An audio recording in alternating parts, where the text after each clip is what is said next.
Teacher ako sa Pilipinas na naging taga-London. Sosyal pakinggan, diba? Pero ito ang mga tips para maging taga-London. Unang-una, alam ito ng karamihan ng DepEd employee, dapat delay ang sahod ng 6 months pataas para mapilit ang sarili na mangutang o kaya ay mag-loan na lang sa bangko.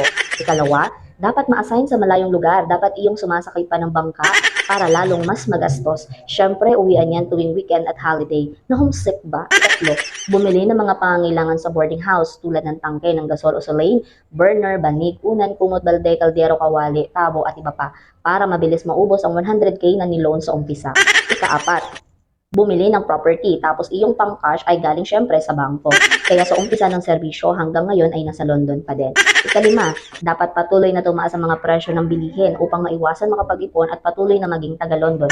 Ika-anim, mag-apply ng transfer dahil naka 3 years pataas na. Gumasto syempre para sa transportasyon upang kausapin ang mga principal ng school at na gustong malipatan at kausapin din ng superintendent. Buwan-buwan dadalaw sa principal at superintendent para mabilis makalipat kasi baka maabutan ka pa ng 10 years hindi pa din nakalipat. O siya, sige sa ngayon 6 tips lang muna, kayo napagod na ako mag-isip.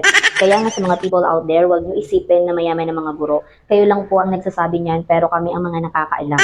Ang alam namin, mayaman kami sa loan, kaya nga taga-London dahil loan dito, loan doon.